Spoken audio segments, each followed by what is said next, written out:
Hey guys, welcome back to my channel. I hope कि आप सब बहुत अच्छे होंगे। आज मैं आप सबके साथ डिस्कस करूंगी गुजरात फॉरेंसिक साइंस यूनिवर्सिटी के बारे में और उसमें भी specifically institute of forensic science के बारे में।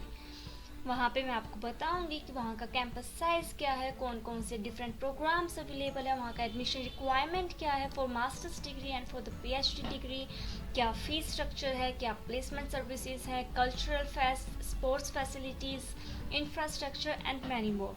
So without any delay, let's get started. So जो GFSU है वो स्टार्ट करी गई थी अगस्त 2009 के अंदर और इसका जो कैंपस साइज़ है वो है total 50,000 square metre and you can clearly see from here that the whole university is surrounded with nature.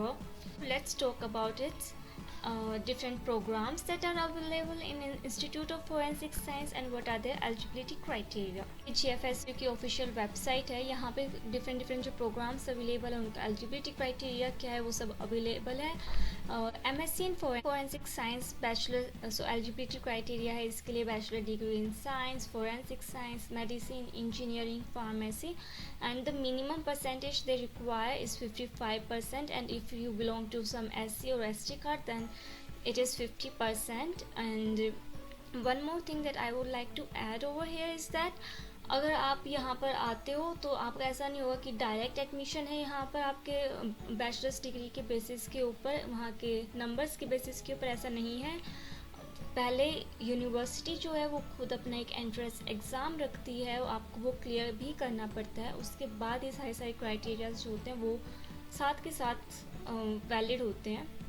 So the duration for the programme is 2 years. Number of seats available is 90 and the course fee structure is 40,000 and this 40,000 rupees is for only one semester. And then comes the MSc Digital Forensics and Information Security. The eligibility criteria for this program is BE or BTech in CE, IT, ECCS or BC or BSc, CS, IT, Maths. आप समझ रहे हो, ये आप सब के सब आप अपने आप ही देख सकते हो वीडियो को पॉज करके. इसमें ऐसा कुछ है नहीं एक्सप्लेन करने के लिए, बस ये ध्यान रखना है कि यहाँ पे नंबर ऑफ़ सीट्स अवेलेबल है और ये जो फीस गिवन है वो फॉर 1 semester फ़ी है. Now I will discuss about the fees structure for the PhD programme. Tuition fee is total 15,000 rupees, registration fee is 5,000 rupees, library fee is 250 and identity card fee, eligibility fee, ये सब कुछ total count करते हुए आपकी 1 semester की जो fees बनती है वो बनती है टोटल 36,600. पर ये इतनी ज़्यादा जो आपकी फ़ीस है वो सिर्फ सेमेस्टर 1 के लिए ही है. सेमेस्टर 2 ऑनवर्ड्स जो आपकी फ़ीस आती है उसमें आपकी सिंपल सी ऑब्वियस सी बात है, वहाँ पे आपकी एनरोलमेंट फ़ी, आइडेंटिटी कार्ड फ़ी, एलिजिबिलिटी फ़ी, ये सब कुछ काउंट नहीं होंगी, वो सब कुछ कट हो जाएंगे और आपकी जो टोटल अमाउंट होगी वो होगी total 18. Now let's talk about it's hostel fees. So I have the data of the second semester of GFSU hostels, that is from January 2020 to May 2020. The hostel fee is for non-AC room is 20,000 and for the AC room is 40,000. Mess fees is 19,650 and it's same for both rooms. The electric charge is 1,800 for non-AC room and for AC room it's 12,000. The total amount that we need to deposit is 41,450 for non-AC room and for AC room it's 71,650. For the new admission fee, like for the newcomers, the deposit is 5,000 and 5,000 and according to me I think that it's refundable because it's kind of deposit. कहीं आप कल को कुछ उनका नुकसान ना कर दो तो वो उसमें से डिडक्ट कर सकते हैं, अदरवाइज आपको रिफंड हो जाती है. So now talking about the placement, that is the most important part.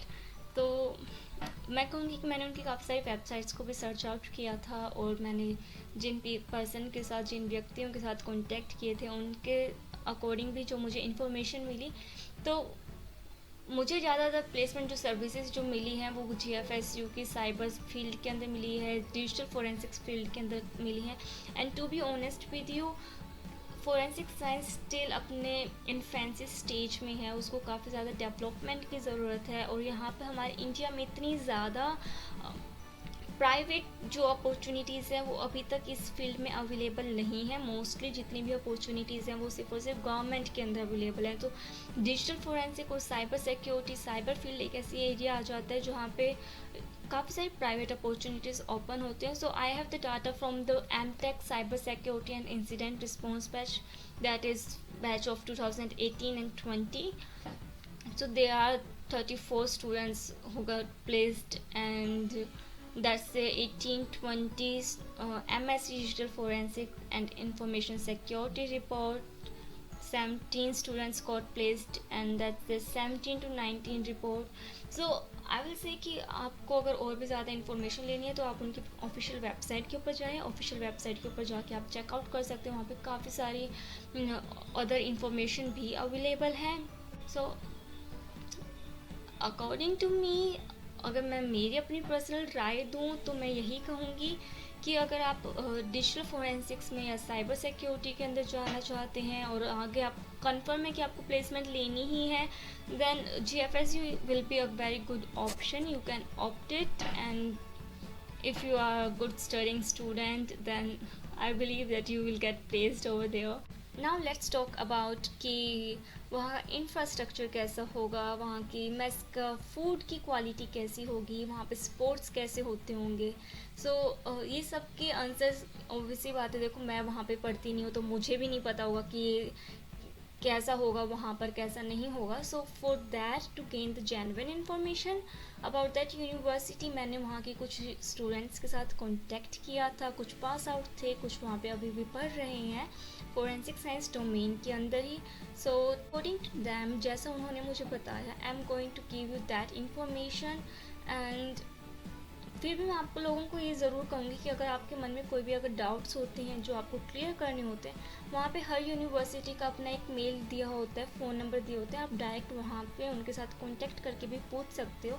और अगर आपको क्रॉस वेरीफाई करना हो या फिर कुछ और अलग से अपनी कुछ डाउट्स क्लियर करने हो जो आपको लगता है जो यूनिवर्सिटी नहीं क्लियर कर पा रही है आपकी अच्छे तरीके से, तो आप स्टूडेंट के साथ कांटेक्ट कर सकते हो इंस्टाग्राम के ऊपर, या फिर इंडीड इंस्टाग्राम के ऊपर, लिंक्डइन के ऊपर, अलग अलग काफ़ी सारे सोशल वेबसाइट्स प्लेटफॉर्म्स हैं. आप वहाँ पे सर्च आउट कर सकते हो, वहाँ के एल्यूमिनाई को सर्च कर सकते हो, वहाँ से जो पास आउट हो चुके हैं, वहाँ पे जो अभी भी करंटली एनरोल हैं, आप जिस भी प्रोग्राम के अंदर जाना चाहते हो तो वो आपको बता देते हैं कि वहाँ पे क्या क्या जो भी आपको इन्फॉर्मेशन चाहिए होती है वो आपके मोस्टली वो आंसर देने की कोशिश करते ही हैं.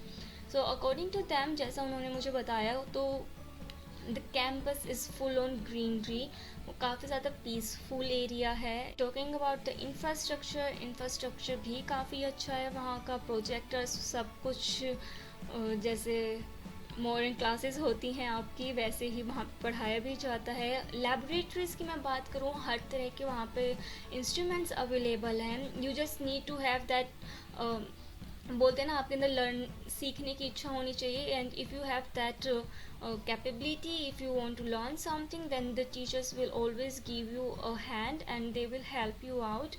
इनफैक्ट जो मुझे हमारे जो टीचर्स पढ़ाते थे फोरेंसिक साइंस के, कुछ टीचर ऐसे थे जो गुजरात यूनिवर्सिटी से पढ़ कर आए थे. सो आई विल से कि वो खुद हमें बताते थे कि उनके वहाँ पे यूनिवर्सिटी के अंदर लैबोरेटरीज़ के अंदर टीचर उनकी कैसे हेल्प करते थे, कैसे कैसे इंस्ट्रूमेंट्स अवेलेबल थे. तो I also have some a little bit of information, so that was quite good. ये उनका ऑडिटोरियम एरिया है, and that's the cyber defence centre.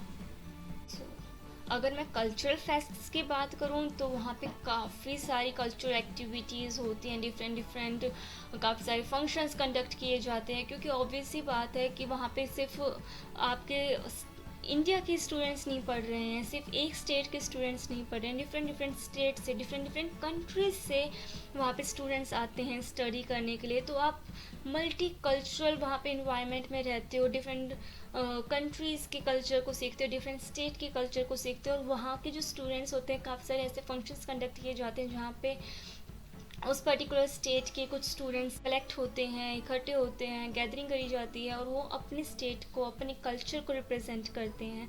तो काफ़ी सारी तरह की एक्टिविटीज़ कंडक्ट होती हैं।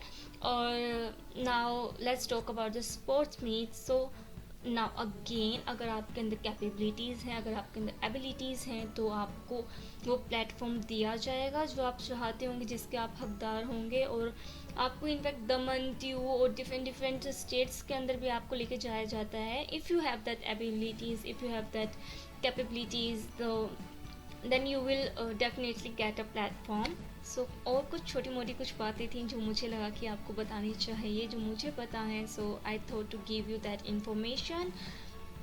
इन केस अगर आप वहाँ पे एडमिशन लेट लेते हैं GFSU में, और अगर आपको हॉस्टल्स अवेलेबल नहीं होते हैं, so don't be get tensed, because वहाँ पे बाहर, यूनिवर्सिटी के बाहर ही काफ़ी सारे PG के आपके सामने ऑप्शंस अवेलेबल हैं।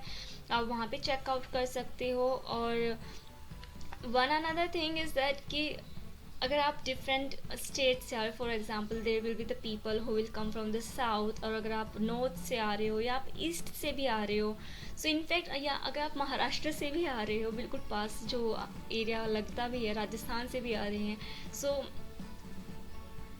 There is one thing that you may get problem that you may get face is their way of talking, their language, because there mostly the people speak Gujarati language. वहाँ पे mostly Gujarati language ही बोली जाती है। और खाना भी जो होगा वो वहाँ से अलग डिफरेंट होगा। So you should have that adaptable nature कि आपको बहुत ही मेंटली स्ट्रॉन्ग भी होना पड़ता है। अगर आप किसी भी, सिंपल सी बात है, अगर आप अपने घर को भी छोड़ के किसी और दूसरे स्टेट में जा रहे हो या और दूसरी कंट्री में जा रहे हो, then you have to be mentally strong, and